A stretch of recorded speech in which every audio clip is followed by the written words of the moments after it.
Good evening, Global Studies class. My name is Rebecca Coffey. Here with me today is Sally Snapple and Chloe Punch. Today's topic is modern-day South Africa. We'll focus on the areas of crisis and emergency. The 5 main reasons for this situation is there has been a large impact of extreme hunger across the country, lots of unemployment, which leads to less access of resources, disease such as AIDS and tuberculosis, and lack of primary health care. Africa's only social security is inadequate, and Africans are mad at the government's lack of support. More specifically on the hunger crisis, 14 million people are at risk of starvation. Drought has dried up the land, which has traditionally met their needs of the people in South Africa. Livestock have died, water supplies have dried up, and thousands of farmers have moved closer to the city, turning many of them into refugees in their own countries. Thousands of those migrating to the cities never made it. In the year of 2008, more than half of South Africans said that in the last year they did not have enough money to buy food in their families, and this rate is going up. All is not well in South Africa. Sally Snapple will tell you more about the unemployment issues. Rebecca Coffey. Did you know that the unemployment rate is the number of people actively looking for a job divided by the labor force? South Africa's overall unemployment rate is 24%, and people unemployed at the age of 35 and younger is 73%. If the younger population of South Africa is unemployed, it doesn't benefit the economy. The youth will rely on the economy to provide their necessities. When the youth are unemployed, it doesn't bring money into the country, so the economy will suffer.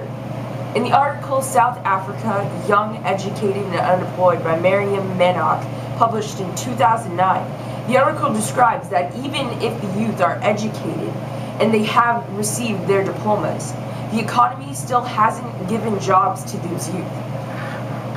36,000 jobless people with degrees and 165,000 unemployed holders of diplomas and certificates.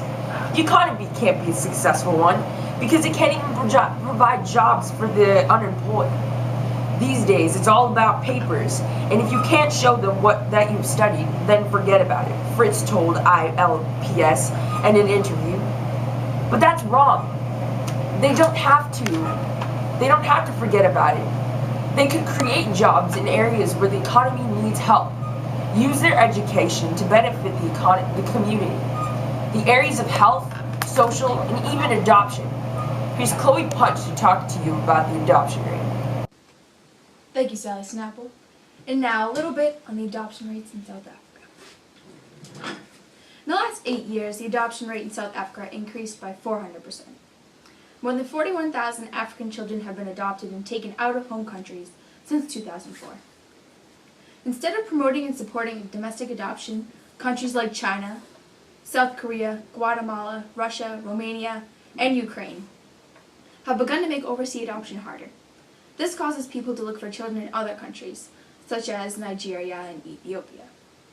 This creates a situation for countries like Ethiopia, who currently have about 5 million orphans, about half of which are due to the loss of parents through AIDS. When kids are taken away from their home countries, they lose identity. Hannah Wosin Kebam, who grew up in Norway after being adopted from Ethiopia, as a young girl, states, "I grew up strong, I got what I needed, and I am a happy girl. But it is difficult to grow up in a family who are white, in school they are white, and even at workplaces." Although growing up at a different place was generally okay, Hannah says that she was always referred to as the Negro girl because everyone else was white. Reunion, racism, and identity play a big role in the adoptions. The fact that most adopted children don't return to their birthplace is deconstructive to their own culture. Every child has the right to be raised in their own country and culture in which it was born. Now back to you. Thank you, Sally Snapple and Chloe Punch, for your insightful words on the unemployment and adoption rate. That's all the time we have. Thank you for watching our South Africa special on the Daily News at 6.